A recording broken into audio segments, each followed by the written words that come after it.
네, 안녕하십니까. 양군 출신 김규호 의원입니다. 5분 자유 발언을 기회해 주신 우리 한금석 의장님과 동료 의원 여러분 감사합니다. 그리고 최문순 지사님과 민변교육감님 그리고 공직자 여러분께도 감사 인사를 드립니다. 저는 오늘 국방개혁과 평화지역의 고민에 대하여 말씀을 좀 드리고자 합니다. 지난해 정부는 새로운 국방정책의 기조인 국방개혁 2.0을 국방부를 통하여 발표했습니다. 국방개혁은 2006년 제정된 국방개혁에 관한 법률에 의해서 차곡차곡 진행되고 있습니다.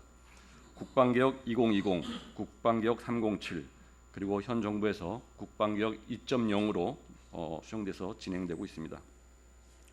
저는 국방개혁은 군입대 자원의 부족과 시대의 변화에 따라 국방 전 분야에서 꼭 필요한 사업이라고 생각합니다.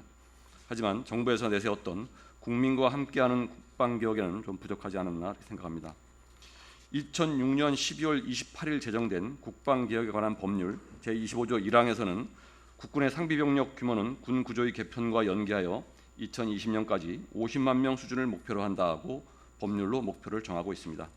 또한 국방개혁에 관한 법률 시행령 제14조에서 육군 1000분의 742, 해군 1000분의 82, 해병 1000분의 46, 공군 1000분의 130으로 한다고 각 군별 구성 비율도 정하고 있습니다. 또한 국방개혁에 관한 법률 제26조에서는 간부 비율을 2020년까지 각 군별 100분의 40 이상 수준으로 편성해야 한다고 법률로 정하고 있습니다. 따지고 보면 지금 벌어지고 있는 일들은 12년 전부터 계획된 일이고 추진되어 온 개혁 과제였다는 것입니다. 국방 운영, 병영 문화, 방위 산업 분야에서의 개혁에 대해서는 따로 언급하지는 않겠습니다.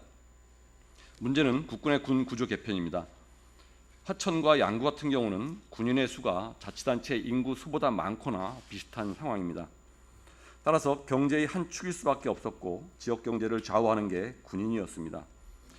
부대 해체가 진행되고 있는 이사단 같은 경우는 1959년 부대가 양구로 온 이후 60년 동안 주민들과 생사고락을 같이 해왔습니다. 60년을 살아오는 과정에서 애증의 시간도 있었지만 군인과 주민은 때려야 뗄 수 없는 관계인 것입니다. 탄광지역이 광산에 의존했듯 접경지역은 군 의존형 산업 생태계가 만들어질 수밖에 없는 환경이었던 것입니다. 아쉬움은 많이 있습니다. 12년 전 법으로 정해놓고 추진하는 군의 구조 개편에 대하여 강원도와 우리 기초지자체는 무엇을 했는가입니다.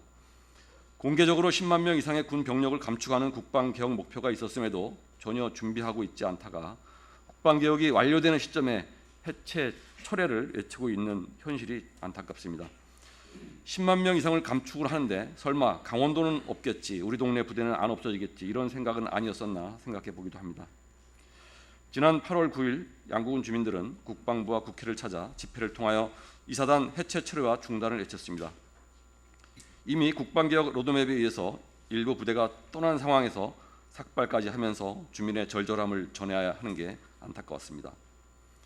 10년 전 2009년 강원도 군관협의회에서 일군 사령관을 포함한 군단장, 사단장 그리고 도지사와 18개 시장 군수들이 참석한 자리에서 군은 이전과 해체의 가시화 시에 주민과 협의하겠다고 약속하였습니다. 하지만 가시화가 아니라 착수가 되었음에도 주민과의 실질적 협의는 없었습니다. 제가 최근 10년간 군관협의회 회의 결과를 모두 뒤져봐도 국방개혁 관련 진행된 협의는 어느 한 줄도 없었습니다. 문제는 지금부터라고 생각합니다. 법으로 정한 국방개혁의 목표가 다가오고 있는 것입니다. 부대의 해체와 이동이 시작되었습니다. 하지만 이 상황에서도 보안을 이유로 국방부에서는 정보를 공유하고 있지 않습니다. 지난 7월 행정부시사님과 우리 공무원들이 국방부를 방문해서 국방개혁 2.0에 대한 설명을 듣고 평화지역에 닥쳐올 피해에 대해서도 이야기를 나누었다고 들었습니다. 여기에서조차 보안을 이유로 각서를 쓰고 녹음도 사진도 영상도 안 되고 나누어진 인쇄물마저도 다시 수거했다고 들었습니다. 일방적인 설명만 듣고 와야 했었습니다. 오늘부터 3일간 3, 4, 5일 3일간 열리는 평화지역 순회 국방부 설명회도 다르지 않다고 들었습니다. 저도 참석을 지금 고민 중입니다. 국방부에 강력히 촉구합니다. 지금이라도 국방개혁 2.0의 군 구조 개편은 접경지역의 산업 생태계를 고려해서 병행하는 노력을 기울여 주어야 합니다. 국방개혁 2.0의 군 구조 개편은 부대 의존도가 높은 평화지역 상권 붕괴로 인한 경제 불안과 인구 감소로 인한 지역 소멸이 앞당겨질 것이라는 예측에 지역 공동체가 위기를 맞고 있습니다. 저는 병사들의 병영 문화와 복지 수준을 후퇴시키면서까지 지역 상인들의 이익을 챙기는 것에 대해서는 동의하지 않습니다. 적어도 군 구조 개편과 관련한 국방개혁은 새로운 산업 생태계의 조성과 군 유지 활용 등 군 주둔 지역이 주민과 함께 하고자 하는 노력이 꼭 필요하다고 주장합니다. 국민과 함께하는 국방개혁에 피눈물을 흘리는 국민이 있어서는 안 됩니다. 경청해 주셔서 고맙습니다.